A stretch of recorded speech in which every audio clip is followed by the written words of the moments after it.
This is the CW Spiral, a podcast run by three survivors of the CW's calling in 2022.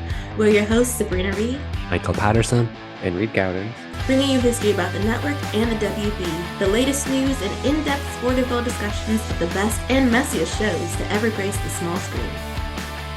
So we have one piece of news for you guys before we launch back into our ride and wildcards journeys, and it's a Superman and Lois update because it's like the show that keeps on giving in terms of news. But Leslie Burke Walsh, Dylan Walsh's wife, did confirm that he will be in 2 episodes of Superman and Lois' final season, which is really good, which means we're going to get closure for General Lane's story. She described the episode before she deleted the post as being about him, and that it's going to be a doozy, and that Dylan is in love with the script. So that's exciting to hear. Yeah, this feels like a follow-up to last week when we were talking about potential updates with Superman and Lois, and I feel like I'm just so happy that we know now that he'll be back, because Sam and Lois's relationship was one of the emotional hearts of the show, so I'm glad it will get some closure. And this does sound like what we talked about the last time we discussed Superman and Lois updates, in that we're going to get perhaps episodes that focus on the characters who are guesting in them, which is good. They're not just going to be there and have nothing to do in the way that you could waste a regular character in an episode or two by not having them do much, because they're in all of the episodes. But it's good to know that Sam will be getting the focus of at least one of the episodes he appears in, and maybe he'll get like a solid farewell or a good storyline, because his career and his future has played such an important part in the show, as well as his relationship with Lois and Lucy.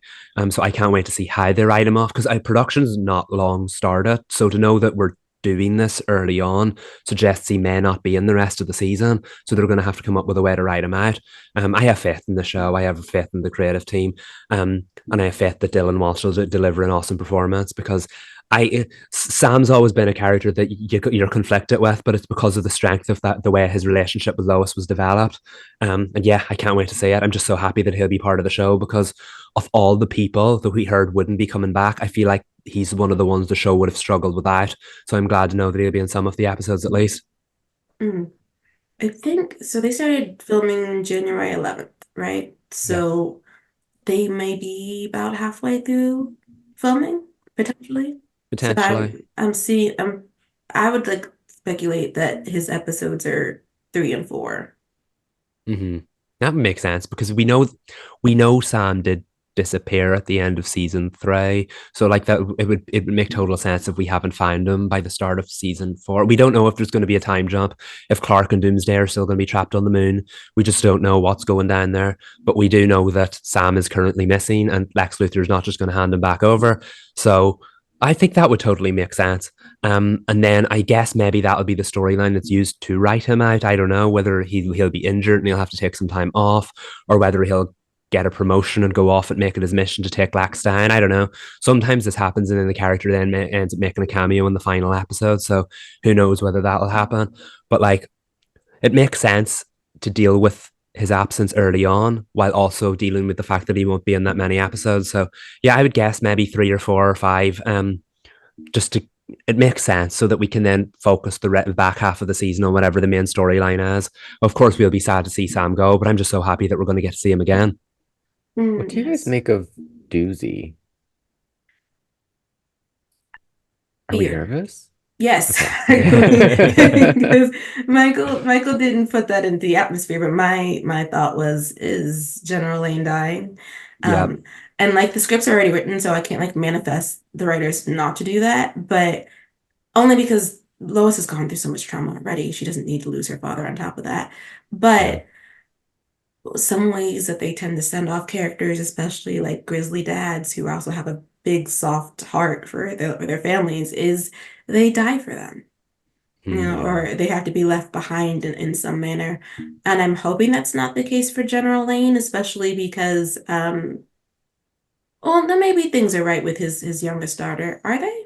I can't remember now. I think so. I didn't. Okay. They sent Lucy off after season 2, and everybody was happy again, I think. Okay. Well, if everything's fine with him and Lucy, and then we know everything's fine with him and Lois, then I guess I would be okay in the sense that at least there aren't he hasn't left his daughters in a way that they can't remember him fondly. But like I'm just hoping he does not die. I really Yeah. don't want him to die. Yeah, I was trying not to put that out in the atmosphere. But as soon as I read the word doozy and saw that the actor was thrilled with the script, I was like, oh, I've seen this before when a soap star or an actor gets a script and they're like, it's all about their character and it's a doozy. And it's usually how they triumphantly write them out. I'm like, oh God, I hope we're not going there. I could see that being a potential exit for Sam because there's always been the question of him prioritizing his career over his family. And this would be his chance to do like the noble sacrifice. Not that he needs to do that. He's definitely proven himself as a great dad in his later years, but this could definitely be like that full circle moment. And it's definitely the kind of stuff that a show like this could tackle. But because Superman Lois is full of so much heart, we've had a lot of tragedy for storyline purposes already. I don't know if taking Sam away in the final season when the characters will only have 6 episodes to get over it, and this is network TV, they probably have to get over it in 1 episode. I don't know whether that would be the wisest idea. So I hope that's not the case. But if it is, I do have faith that the show will do a good job of it. Yeah. I mean, a lot of times when people describe episodes, it's hyperbolic. And then you watch the episode and you're like, okay. That was the big episode. Okay. So I guess we should just take doozy with a grain of salt. Yeah. Yes. For I'm now. gonna try to do that. I'm gonna try to do that. I guess when the trailer comes out, we'll probably know a little bit more whenever CW decides to release footage of the shows that they've been filming, which I would really love that this week or next week. That'd be great. That's it for the news because they have been quiet. Perhaps they're cooking in the background. We're gonna ride right into Ride for episode 2. Love what you did there. Which is interesting because it's our first episode, really full episode in the aftermath of Austin's death. And we have more clarity on what's going on with the ranch, though it seems like the kids are not on board with Isabel's plans to try to save it, which is interesting, especially Tuff, who actually runs the ranch with his mom. That part was interesting to me. I mean, I get that they don't want the Booker family, who are Royal Dynasty, to be a part of saving their livelihood, but at the same time, Gus seems different. I mean, yeah, that's what he's saying. They were kind of nasty at that dinner to him. I watched it again and I was just like, you guys are grown. Right? What's happening here? It is really weird. They were so mean, and it felt very much like he's the rich kid at their high school who they don't want to work on a project with, and their mom's making them. Yeah, and I mean, look, I get it. They're territorial. It's their home. It's their legacy. I would be a little like iffy too about some rich suit walking in and being like, I'm gonna save the day. And you're like, sure, okay. But like I do kind of like Gus in a not like an I'm standing way, but like I understand what role he's playing in a television show and I'm gonna enjoy it as long as it lasts. You know what I mean? Like I see the connection that he and Missy have and I'm like, I'm actively rooting for it, even though I know like in the back of my mind the Missy setup is already in there and I'm like, that's great, we'll get to it and we'll tease it, but I'm like, I kind of want to see what her and the rich guy would kind of look like and like see that world and like see Cash be like I'm all for him. Like so I don't know where they ended up with Gus and the ranch, but like I mean obviously he's a series regular, so he's gonna stick around. But I'm all for it. They were nasty and I was team Gus helping them out. It was very immature, especially after Isabel told them to be on their best behavior.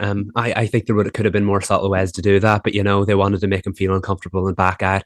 It's interesting that in the episode they never had like that full circle moment where they all realized they shouldn't have done that, and Gus, they were like, welcome Gus, like, so we're playing the slow game with this one to see where it goes. We didn't neatly wrap it up at the end of the episode, but as to where things ended up, didn't Gus say to Missy at the end, I can't wait around forever, and it was like metaphorically talking about the ranch, but he was also kind of talking about their coffee date. So yeah, I agree, Reed. It's nice to live in the moment with the storyline. We know it's not long term, well, the ranch one maybe we'll say, but like Missy's just potential, well, she's not really torn at this stage because you can see the connection between her and Cash, but like I like when a show does this that you don't really know where it'll land. We know where it'll land long term, but we don't know where it'll land at the moment. And I'm enjoying seeing all the pieces of the puzzle like just settle into where they are. Yeah, because Gus is just a nice rich man. Like he's hanging out with his niece, taking her to rodeos. He really just wants to help with the ranch. He wants to break away from his family. The man is not doing anything wrong. Cash's part I understood because jealousy. And Yeah. it's like just a big old neon sign worth of jealousy for him. But Tough in Valeria, I was like, I don't know, y'all.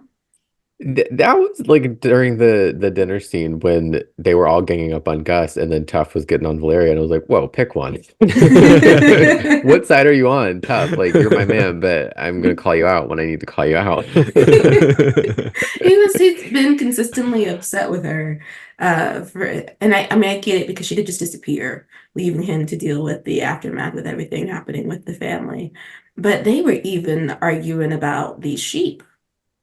Mhm. Which, as a plot, I will say, I came in and out of the sheep plot. I'm not gonna lie. I'm like, even watching this for the second time, I'm like, I They needed to understand get the it. sheep to help at the ranch, but the guy that was selling the sheep hated Valeria for reasons related to her beating his daughter in a horse race. So she was gonna Mhm. give the horse to him, and Tough was like, no, no, no, no, no, no, no. And I don't remember the terms of the deal, but it seemed very, I don't want to say illegal, but like, did you get that written down, Tough? Seemed very under the table. Yes, like so, like the mechanics of it is like I get it, but as a story element, it's very dry. So, but Yeah, you um, really got to care about those sheep. you do. But no, you're right because I think what they're going to do is because his land. I think the sheep have eaten all the grass, the healthy grass, and he can't Yeah. feed them. So they're like, they can graze on our land, but we need to take a cut. And you're right, that Yeah, I doesn't think the sound. point, yeah, I think the point was like his land isn't going to help the sheep, and then in turn, he's not going to make money, but like they would be able to help him. I don't know, but yeah, they needed to put something in writing because there were some like terms and conditions that I'm like, you gotta lock that in, or you're just gonna like what, not pay him 1 month and then he, I don't know. I was getting nervous preemptively, even though like this is the Hallmark show and like that's not what's gonna happen. Like we're probably never gonna hear about this again. No. But like I'm still like, wait, where are the lawyers?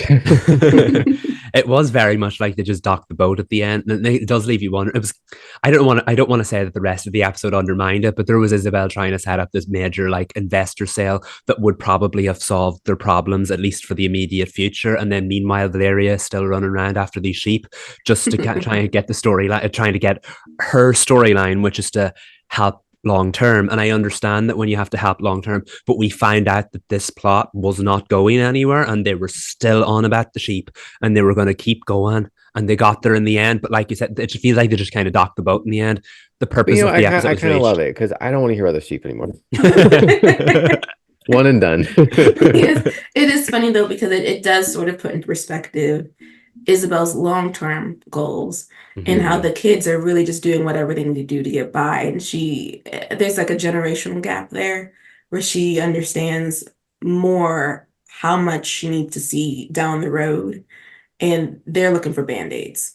Yeah. And she's like, that's not how this works. Though, I mean, in the long term, having more livestock to graze their land, which they just recently seeded, is gonna be helpful. And I don't know if they'll get a cut of the wool. I can't remember if that was part of the conversation about shearing the I sheep. think, yeah, I think they get a Okay. cut of You the know, wool. Who thought this would be a discussion we would have? I know, because I'm like, this is not usually a CW discussion talking about No. how how to run a ranch. Uh, but I mean, it is, I think that's what helps with bringing something new to the table because it does, lead the audience to learn a little bit more about agricultural living. People Mhm. who do spend a lot of their time around livestock and their lives are dependent on it, and the real income that they have to drive in order to sustain um, their land. Because I thought it was interesting that they were mean to Gus for his how rich he is, but they're land rich. Yeah. Like Mm, they have, I right. mean, there is so much acreage, but they they're struggling to take care of it all. So that's an interesting dynamic. As far as like I'm just gonna hop to the romances. We have Cash and Missy, who this is the he I love him, but he aggravates me, and it's because like she was waiting for him to take the shot in that flashback, and he just didn't. And Austin clearly doesn't really know her. He's like, I was lonely on the road and I did some reflection, and that means I should marry her. And I'm just not seeing their chemistry or where exactly Missy and Austin fit on the relationship dynamic. But the fact that Cash would just give his brother a jewelry box that he got for Missy so that his A brother could horse put his, necklace is still in play, though. yeah, but which thankfully. But like the box though, I was so that flashback aggravates me. Well acted. It aggravates me for Cash as a character. It works for him because he doesn't take his shot, but still. Yeah. I just like, I am even more aggravated at Austin, and not to rag on a dead man, but I'm like, you don't have questions Mm. about your brother spending time with, I guess, your girlfriend, It was unclear to me or too. why he's giving you this box. Like, why did you buy this box for my girlfriend? It's confusing and all the fronts, Mhm. but that's just, Austin doesn't seem to care. I don't know. He's just an aggravating character to me. As somebody, okay, you don't have to spoil too much, Sabrina, but I'm just like wondering, and I need to know, as someone who has seen this full season, do we see any glimpses of Austin and Missy's relationship? Because so far we haven't, right? I'm trying to remember if there's even a flashback of these Oh, two dear in there. Lord. I feel like there is. There's probably like one or two, but I'm this not very seeing the vision for them. It seems it's giving very much we settled. Mm. yeah. Not me gagging them. I clocked it. Oops. Yes. The scene there at the end of the flashback arc at the very end of the episode, what Austin said, I don't think was awful when he like realized he was on the road and that he wanted to be with her or whatever. I just don't think it was said in a way that was very complimentary of her. It kind of made it all about him, and it was It was his all about decision. him. Yeah. Mhm. It could have been Um, anybody. It was just happened to be her. exactly. Mhm. That's it. Again, the overall idea of that arc, love it. How he delivered it, not so much. It kind of took her out of the equation. And then when Cash was like, but ever since you've been together, y'all have been apart. So where does this come? You think she can say no if she wants to? It just made it sound like he wasn't all that in it, and he was just doing it because he realized he didn't want to be alone. Whereas again, when Missy said that line in the middle of the episode that no one knew her like Austin, I was like, I did not get that from the flashback in the first episode, but sure, Did it all hinge on the whatever. box? Like Yeah, Yes. him knowing yeah, her? yeah, And Yes. exactly. meanwhile, Cash is like, oh, girl, if you knew. Because at the end, I was like, oh, I like this because I was like, what? Again, sorry, Austin, rest in peace. I was like, why are we spending so much time on this if it isn't going anywhere? And now I see that vision. But it really does sound like that the original relationship of the show was basically just an obstacle for Missy and Cash because would anyone root for Missy and Austin if it was done in the present day? I don't see it. I don't get it. I don't like it. No. You know what I No. I mean? feel like, yeah, I think that's the point, hopefully. But I do love the tragic like element of him longingly glancing at the box and just feeling super defeated as he's walking out of her house. Which Like I love that. I love it too, but it's also like, honey, you put yourself in that position. That did not Yeah. need to happen to you.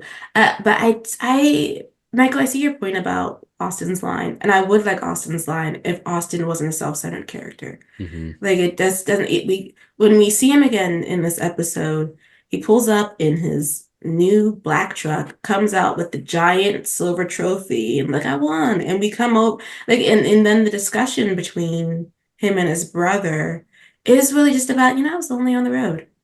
Like it's Yeah. not about her. He doesn't consider what it's going to do to her rodeo career, which Cash does. He's like, well, if you get married, she can't continue to be a rodeo queen, which is a thing, by the way. That's not just for the show. Rodeo queens can't be married. Oh, So I you didn't know have to that. Oh, retire. Because I was kind of yeah. like, what? Yeah. So like they because the whole thing is you're supposed to kind of like beauty queens, right? You're a representation and model of the community and the sport, but they prefer that you do not indicate whether you're dating somebody.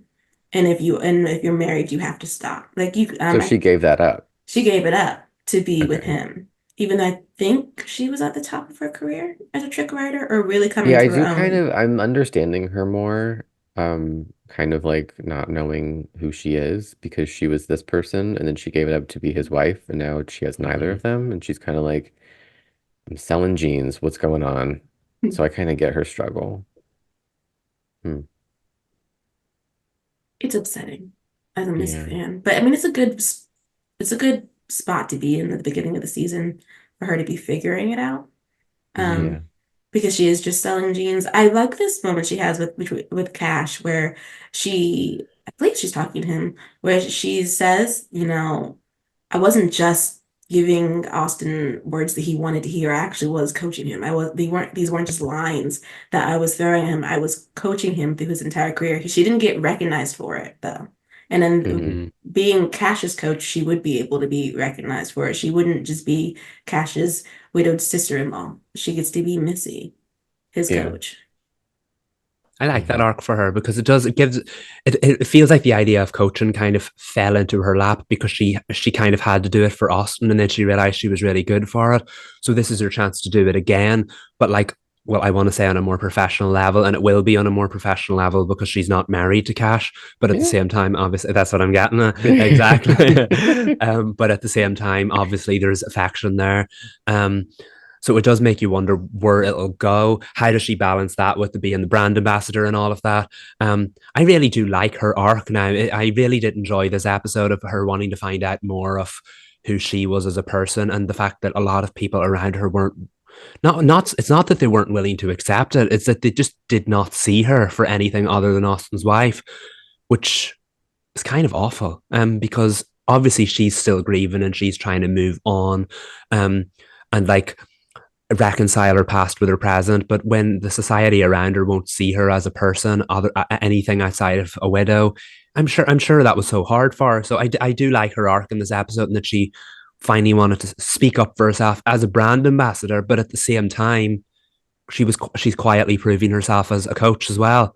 So yeah, I'm all for Missy. Go Missy. See, I was more aggravated on her behalf than she was in this episode Mm-hmm. when she was doing the radio interview, which is like twofold improving herself because this radio interview, what am I saying? The radio, who she was an Host. author. Host. Yeah, Yeah, she's whoever a she host. was. All she wanted to talk about was Austin, which I understand like Misty loves Austin, but I kind of was like, ask Missy about Missy. Mm-hmm. Every sentence that came out of the radio host's mouth was Austin, Austin, Austin. And even then, like, um, when Missy was talking to Valeria, which like I'm kind of I don't know where to how to feel about their relationship. I don't know if they do either, but that's neither here nor there. When they were talking about her brand deal and like trying to improve their click through, Valeria was like, just use Austin's account. And I'm like, some of y'all are very brave the way you're speaking to this woman about her dead husband. Like, I'm like, what are you? What? And then the evil Frontier Jeans man who was like, you need to cancel this interview. And Missy was like, LOL, and ignoring his phone calls.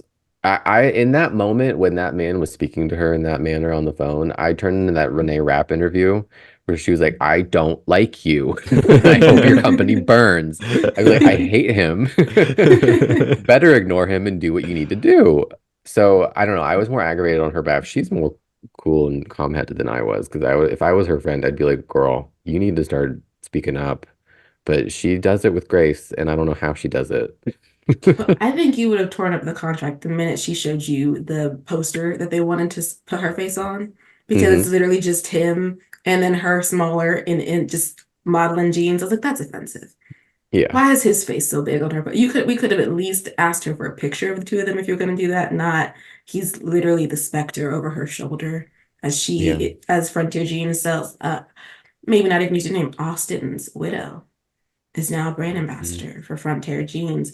I am glad that she did get to have her moment because Cash called to ask her that what is your 5-year plan question, because it let her be emotional and talk about how she lost herself and she's trying to find Mhm. herself again. And I think that would resonate with a lot of people, which Hmm. Yeah. hence why she was able to be like, haha, JB, I got all the clicks that you said I need to get. And I think that's why that lines up so well with the arc of the rest of the episode, because Cash is the only one that sees her. This is an episode where Missy can't be seen by anyone outside of being Austin's widow. But now we learned, even from way before that happened, Cash saw her in a way that nobody else did, even Austin, which I think was the big like revelation of the episode. So it made sense that he was the one that got other people to see her like that as well. He shouldn't have had to. This community should have seen her as who she was. But I did like the fact it was Cash was portrayed as being kind of like stubborn, and he doesn't listen to her, and there was so much conflict throughout that episode because of the way she was coaching him, and he just didn't want to do it. But in the end, it was such a subtle, like, nice thing for gesture for him to do, and based on a joke earlier in the episode where he was pretending to be this person asking her that question, and it ultimately gave her the platform to prove herself. So yeah, I really like that. As far as like her arc went in this episode, I thought it was great.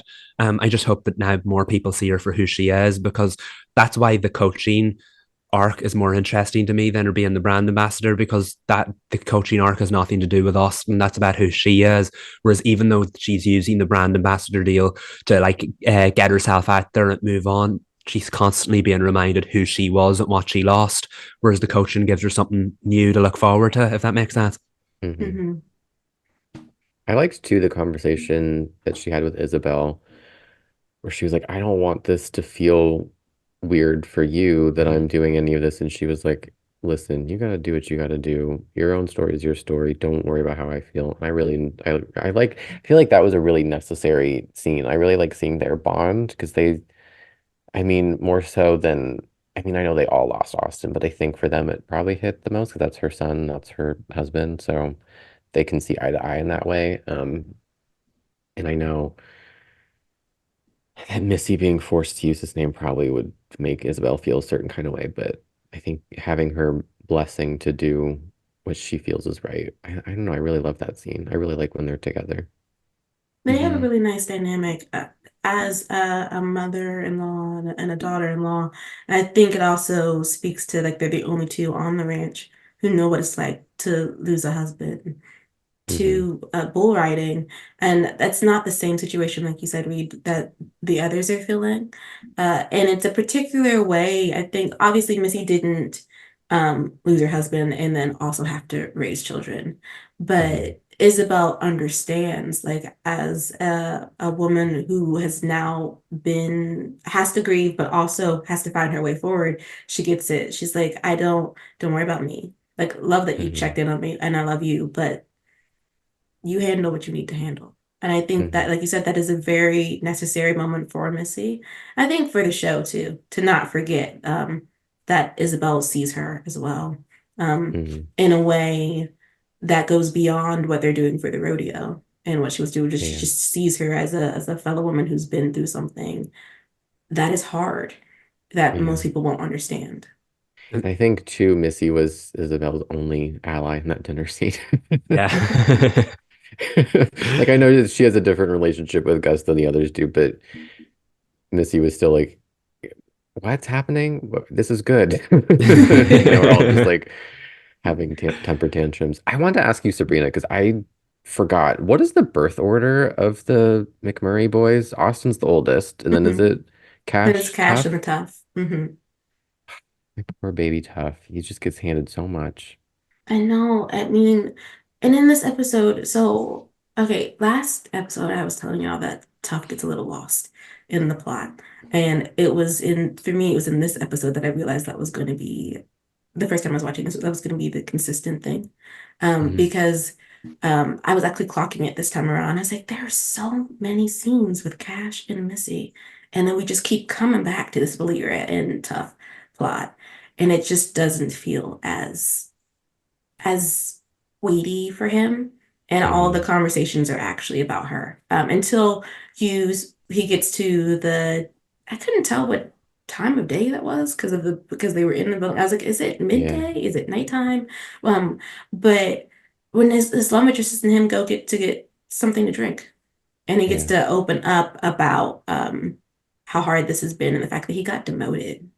Um, which I'm not really sure what Isabel's thinking was there. Because Valeria came up with like one idea, and now she's co-foreman. Yeah, I don't see. I wanted to take Tough aside and be like, sweetie, you're missing like a big portion of why this is also an issue. Because I got it immediately. As the youngest son, as the queer one, he's handed so much. Like, there's often, do I want to get on the soapbox? I don't know. We'll see how I go. But like, I feel like there's often, I don't want to say always, but like, there's a sort of inherent and sort of unfair role that sometimes queer family members need to handle or like play into, which is like being the stronger one, or like being there for people and like being the tough one and like not really like I don't know why and I don't know how that is. I'm sure I could get into it a little bit more, but it just felt like anything that Isabel needs, she puts on Tough, and Tough is the one that he's not gonna be as emotional as say maybe it's because of birth order. He's the youngest. He's seen maybe Austin be a little bit, we don't know about how his temperament was, but he's very cocky and selfish, and maybe Mhm. he was more prone to saying no. And then Cash is the one who like went away and he's also emotional and like, so Tough had to be the one to hold down the fort and be strong for his mom. Um, and he's not only being demoted, I don't see it as a demotion as he's got a new partnership, but he's also has to, for his mom, make sure that his only other living brother does not die doing what killed his other brother. And it's just like that also puts Tough in danger too, but he just has to like take it. And I was like, Tough, there's so much more going on than you having to work with Valeria. And I just wanted to like give him a hug and also be like, babe, do you see this too, or is it just me? No, I think what you're saying makes total sense. And we've seen this before. Like, I was at Love Victor, whatever. The mom said to Victor, you're the one I never have any trouble with. There's so much put on the young queer kid. Yeah, I Uh, remember writing about that in Review really, of Love. Yeah. so it really does resonate. And I think that's important. But at the same time, had so many issues here because I agree, Sabrina, totally the same, felt that way. That it's just like you're watching it play out exactly like you predicted it would on screen all the time, but he gets given the low hanging fruit. He's the one that has an adventure of the week this week, so that he's on the screen all the time. But he's just caught up in everybody else's storyline, and that's not his storyline. He's a supporting character, and I know he's a supporting character in the show, but it feels like he's a supporting character in his own life. And I think on most ways that's a good thing. But I also didn't like the way it ended up, and that his love interest was telling him that well, look, you were demoted here so that you could do this instead. I'd see this as a benefit. I'd see this as a bonus. And I'm like, Tough, who has all the pressure in the world, was literally demoted from one of his jobs so that he can continue doing it, but with someone else, so that he can be given another job instead. I don't know if this is a thing to celebrate, if you know what I mean. It's someone who's constantly under pressure, has half the pressure in one job now, but has been given a brand new one with far more pressure. And I'm like, why are we celebrating this? Like, give this man a break. Let him go to sleep once in a while. Like, you know what I mean? Like, he deserves a bit more than that. And I do hope in the show's short run it does get a chance to at least play with that a little bit. Mm.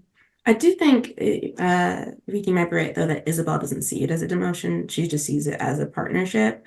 But I Mm, think I wish we knew more about what Valeria did before she left the ranch to warrant her being raised to the same level as mhm, uh Tough, because it makes it seem like Michael had said, that she just wants him to split time. It's not even about like Valeria earned this or that she thinks that Tough needs more help. It's that she just wants him to also be able to focus on bullfighting, which isn't mm, necessarily, I don't think that it comes off in the show that he particularly has a passion for it. Like he mm, likes it. Like they're all part of the rodeo. That was his way of contributing because he didn't want to be a bull rider. But I don't know if bullfighting really is the thing that like he is gung ho about, right? That like, oh yes, thank you, mom. Now I can actually mhm. get back more in the ring. But the way that his love interest phrases, I wish I remembered his name, but Don't remember it either. I know, but phrases it, it does free up time. So maybe if Tough didn't want to do any of those things, we could focus on music. We can do some musical things. Yeah. Since that is his actual passion and he's really good at it. Beautiful voice. Yeah. Tough, I think he might have pride. I think that's part of why, like, having Valeria added on, he was kind of, I don't want to put words in his mouth, but I feel like it's less about the demotion, more like, you don't think I can handle this? And that? Like, how have I not proven that I can do all this for you? So sad. I love him. More scenes were Tough in season 2. Yeah.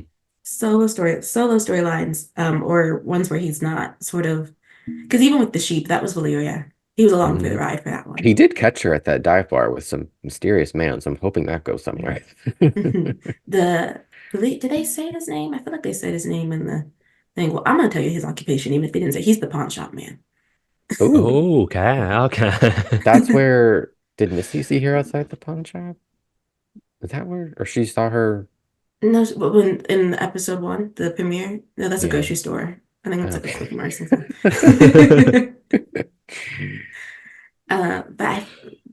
But Tough had seen in the premiere Valeria and that man, and then she lied to him in episode 2 and said, "I don't know him, much I know, I didn't." And then he saw her interacting with him by the pool table. I think that man was shooting pool.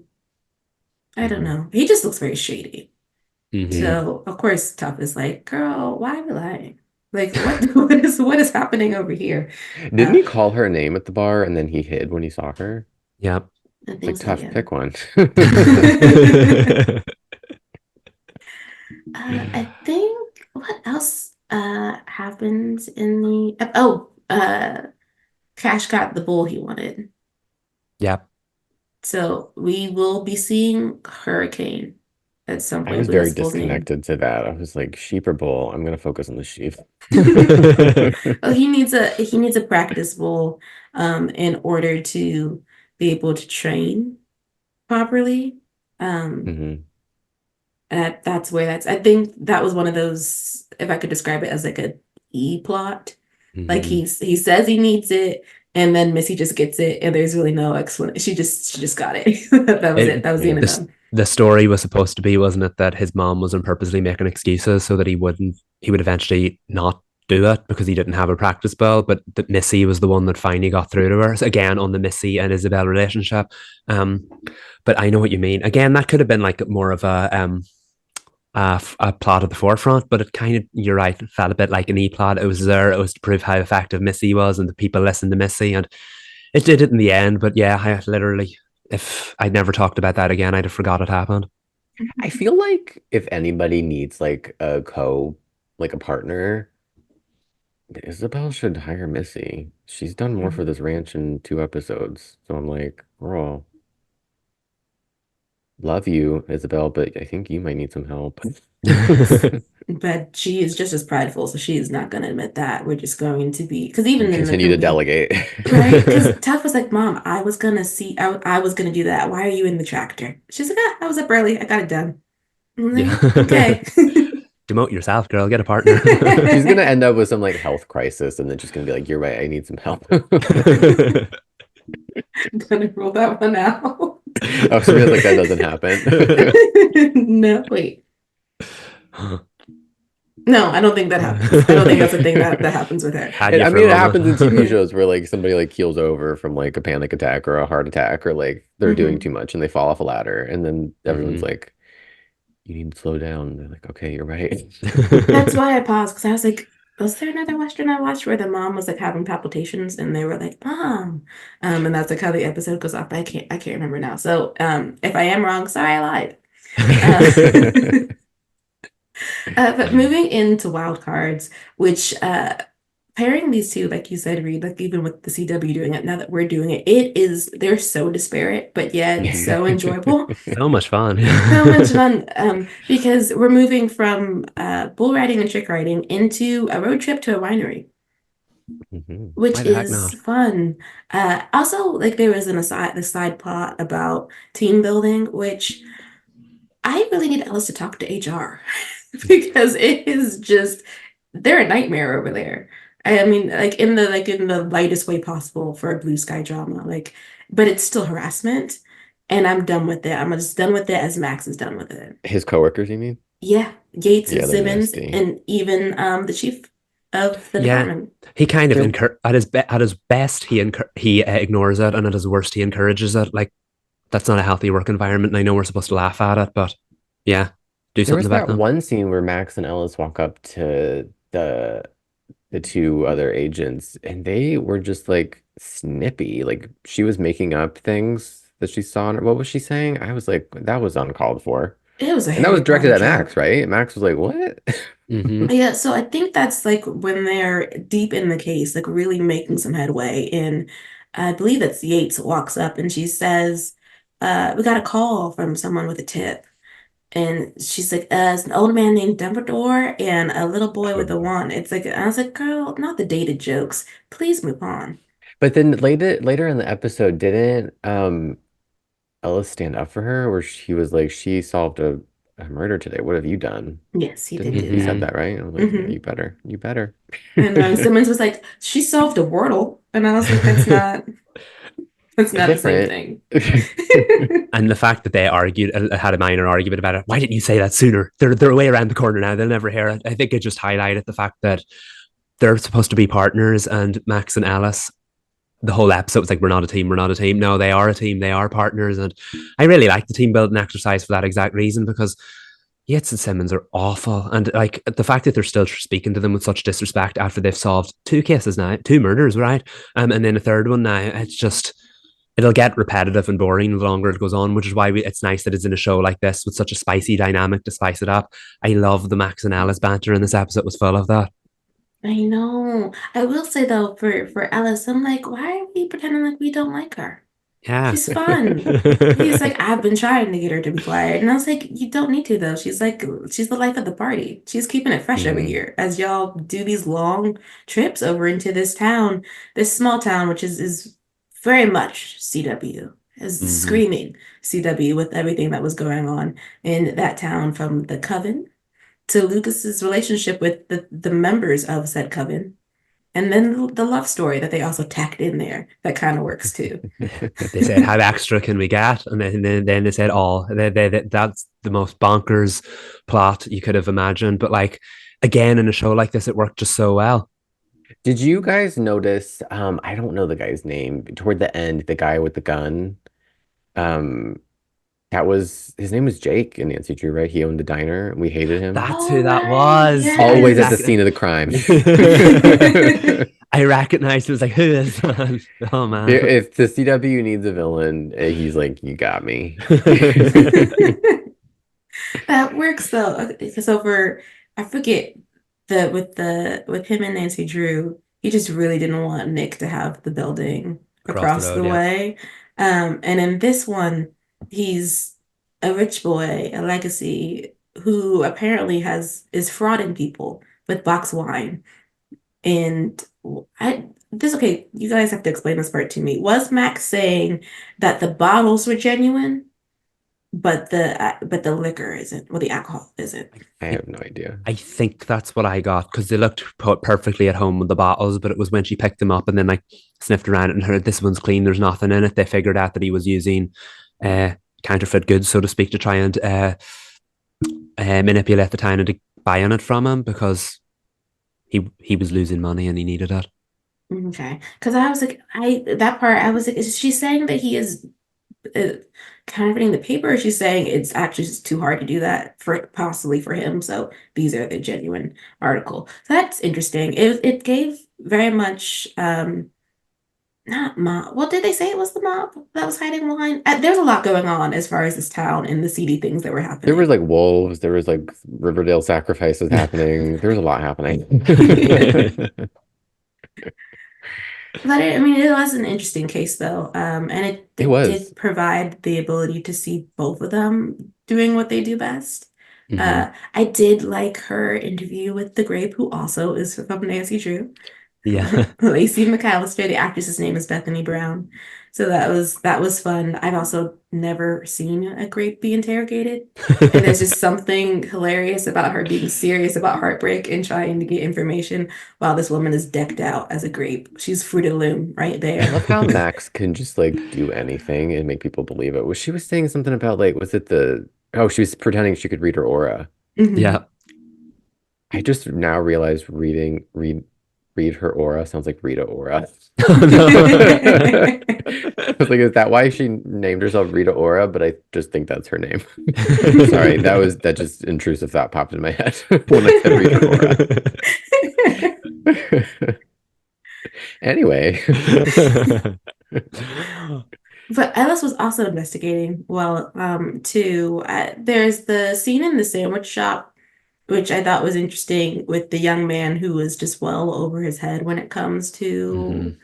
I guess, providing the town their deli meats. Which there's just something like subtly funny about a lot of the things that they do in this show because he was just overwhelmed, and this one lady is just like, "This is mutton, not lamb." And he's just like, I give up. Like, I can't, I need help. How old was that poor deli worker? I was trying to decide, I was trying to figure out whether or not he was early 20s or he was supposed to be a teen who's doing his best. Very overwhelmed behind that Yeah. counter. Yeah. I was No. very glad that Ellis cleared it out, which I was like, oh, I didn't know you could do that. That was Yeah. cool. Again, the law in the show works in mysterious ways. But yeah, no, I agree. We say the word unserious all the time, and this felt like another one of them situations because like that was kind of portrayed as having higher stakes in the early part of the murder investigation, and it's like just how important this meet was to these people. And it's just like so hilarious. But like it was nice to see Ellis doing his own police investigation and again getting nowhere. Not that he got nowhere, but not as far as like Max, who just goes up and gossips with someone and seems to get all the information from them.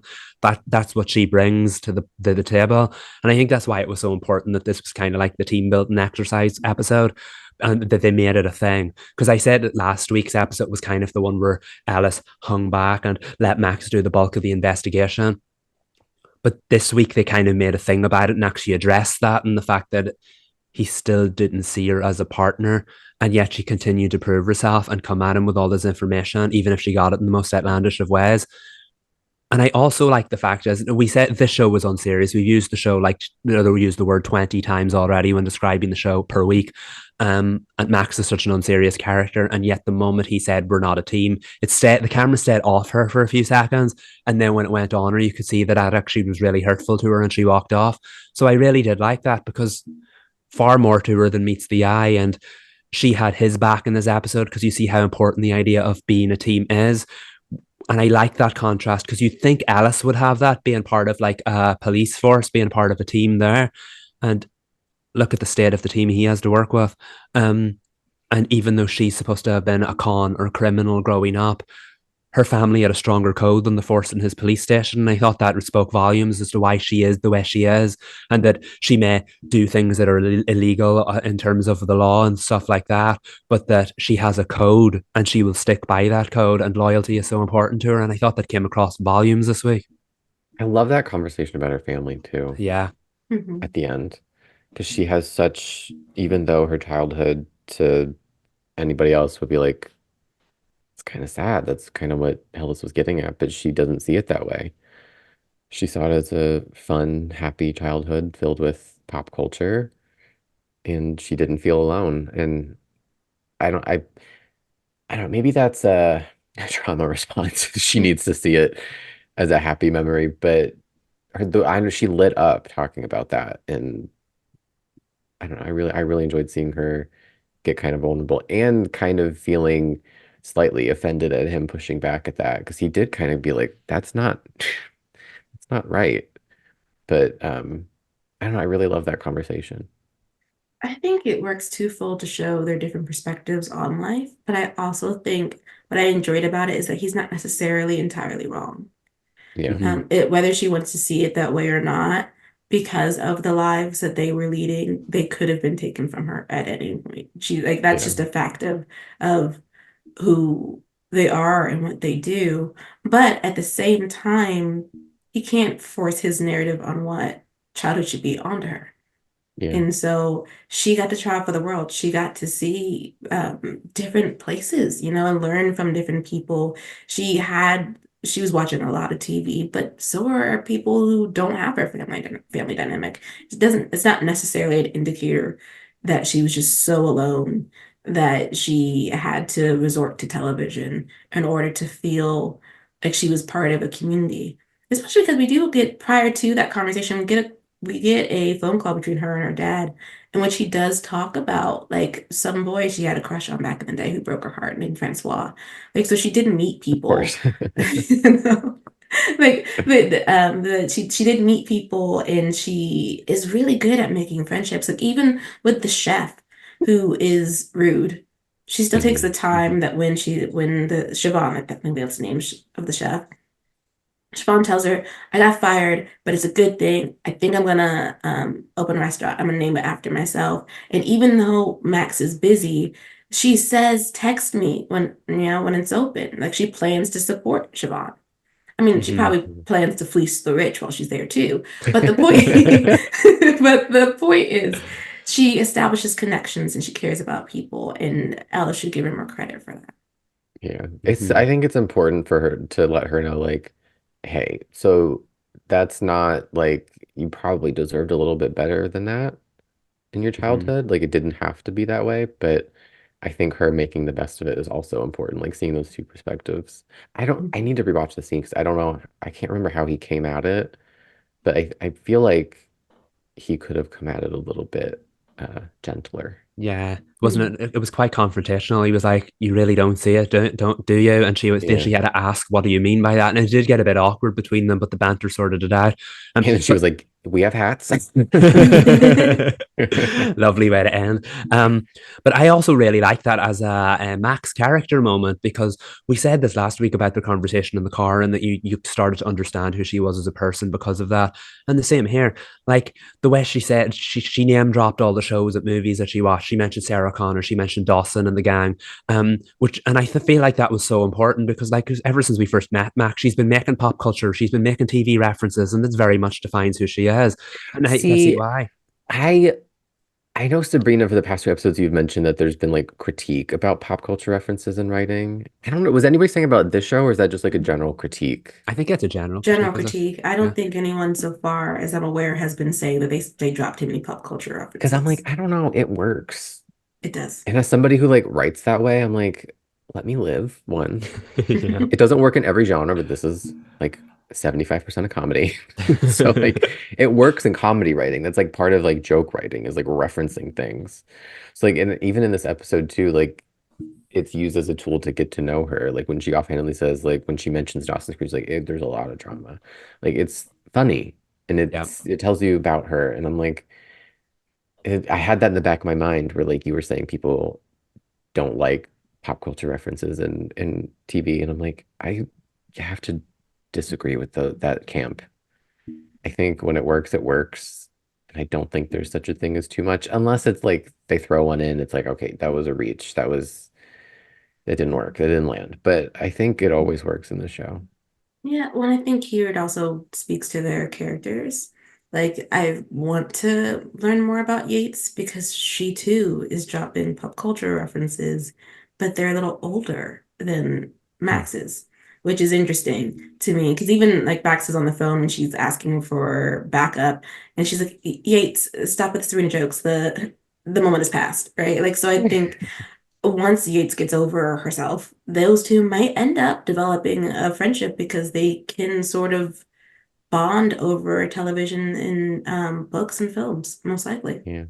And I think too, learning that Max spent a lot of time watching or consuming media informs a lot about her character. She wouldn't be the same detective, con woman, whatever you want to call her, that she is to be able to like read people and like be an actress if she hadn't consumed so much television. And I think this is one of my other soapboxes is like I was that kid that watched a lot of television and I constantly heard like, oh, kids shouldn't watch that much television. They need to do. I'm like, if I didn't watch as much like television and consume as much media as I did in my childhood, I wouldn't be able to do my job well because I would have no base knowledge. So like I constantly want to look at those people and be like, if I was outside and not watching every episode of Friends, I would be out a lot of money because I wrote a lot of posts about Friends. And I mean, like, let people do what is passionate to them because it Mhm. informs who they become.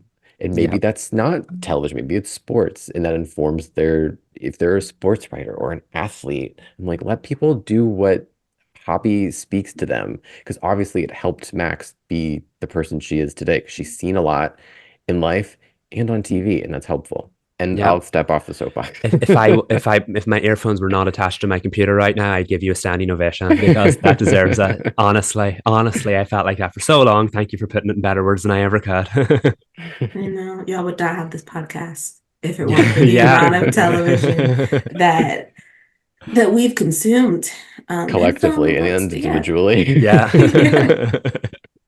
But I think also, I mean, there's a particular type of person who just loves to disappear into other worlds, you know? Yeah. Um, Mhm. and for Max, I mean, she generally just loves media, but also it's kind of in a way a part of her con work. She Hmm. And has yeah, more characters to pull from because she's paid attention to more, I don't know, personalities, characteristics, the way people hold their body, because it's all different. She's an actress. Like yeah. she really Mhm. just is. And so it's fun. For those who are like not into the pop culture references, Maybe you just don't understand them. it's possible, which you know what, which would be funny. And maybe there are people that don't, but I feel like they're also picking the most popular ones and still making it work. Yeah. Hmm. Like they're Yeah. Yeah. not deep cuts It's not whatsoever. like Gilmore Girls where it's like you have to like pause and Google some of these ones if you don't understand them. But like also if you don't understand the reference in Gilmore Girls, it doesn't ruin the plot. Mhm. You can keep watching. It's fine. You're just like, oh, that's Lorelai dude, pulling some obscure random reference from the 80s. It's fine. And once you get used to it, you go with it. And the same goes with this. Obviously, we just said they're the more pop culture relevant ones, but like you just know Max is going to come out with a line or two like that per episode now. And I just think it enhances the story rather than take away from it. It's not a wasted line of dialogue by any means. It speaks volumes as to who she is. And now I think after this conversation, particularly in episode 3, it's going to continue to enhance it even more now because it informs every character she plays. It informs everything she has to do as a detective, even something as dramatic like I am an officer of the law. In 2 episodes ago, you saw everything, every like movement behind what she did, and yeah, I love it so much. I wouldn't change that for the world. That it is part of who she is, and like we just said, speaking as someone who felt like that, it's nice to see a part of yourself represented on screen because Yeah. it can it absolutely can inform who you are, no matter how much you take in when you're younger. Mhm. Yes, which is why it's so nice to see all of Max represented. Ellis, our onion, is still being pulled back. And she's doing her best though to try to get this man to open up. Like he's like, I was an average kid, got average grades, did this and this, and I was like, Ellis, I know you did more than that. Please just share. It'll be okay. Uh, but it was interesting that she's already noticed how much anger he bottles, and she's just Hmm. trying to get him to uncork it. Mhm. And he's so resistant to that, to the point that they had their real first fight, and it was his fault. Yeah. And I appreciated that he apologized, but I wish that he had apologized before she had to call him out on what he was doing Mhm. there. Because an I'm sorry goes a long way when the person doesn't have to ask you, is that why you're here? Hmm. Mhm. It Yeah. definitely played into their dynamic there. Of course, it was going to be Max who was in first with a funny one-liner, but I know what you mean. I feel like maybe long term there could be a more serious one at one point where one of them will have to say an actual I'm sorry and that it won't be a joke. But like it did say a lot about Max, who usually takes things as a joke, took that quite seriously, and yet was still willing to accept his apology with humor before he'd even said it. It definitely speaks to who they are. But also on that note about him being an onion that needs peeled back, I think we were on to something last week about him and his dad and the history as police officers and like that being who he was because this episode actually had that line on the previously. I was like, why is this being brought up on the previous line on? Is it going to come up? And then it didn't. All it came up again was that Max said, oh, you're a legacy child because you followed the footsteps of your father. And he's like, no, I'm not. And he didn't really like that reference. It slightly touched a nerve, but he knocked it off because they needed to talk about the case. But I do feel like maybe more as we go on, that will come up again. That it's not to say that he didn't want to become a police officer, but it is to say that maybe that his father's viewpoints or his father's way of life was maybe forced on him. I don't know. Maybe I'm overreaching there, but the fact that they actually made the effort, like it came up in a one-liner in the episode about him being a legacy kid. We didn't need that on the previously to remind us. So I do feel like there's some kind of like undercurrent there of it going on that eventually he will open up a bit more about that. Yeah, no, you're right. Why is he so resistant to being lumped in with his dad? Much to consider. I'm sure it'll come up. Yes, but it also makes me wonder if his father didn't work at that particular precinct. Because you feel like if he shamed the family name, someone should have said it by now. Or if his father was a corrupt cop, someone is that should why have they already bully said. him? Like it was like, oh, you're just like your dad. And like you shame the badge just like him. Like I would like to know more. I mean, I'm sure we'll get there. We're only 3 episodes in. We're not going to rush the plot, but still. Was Mark in this episode? I was wondering that because Jacques Moll said he was in every episode, and I was trying to remember if I saw Mark. I was sitting here the whole time thinking, like, I don't remember seeing the cat. I don't think he was. Because when he said his car was robbed, I was like, you leave Mark alone. Like, he better not be in that car. And thank God he was. Because when he started looking, I was like, what? Okay, I know Max is looking for her stylish outfit, but like, what are you looking for? I was like, you better not be looking for the cat. And then he was like, oh no, they've taken my vest. I was like, it's only a vest, that's fine. But aside from, I think they made a reference to Max in the or to Mark in the episode, but I don't think he showed up. I'm trying to remember the opening, whether or not we were on. At any point, are we on the boat? Because Mark's usually on the boat. Yeah. I don't think so. Well, maybe he's referenced in every episode then.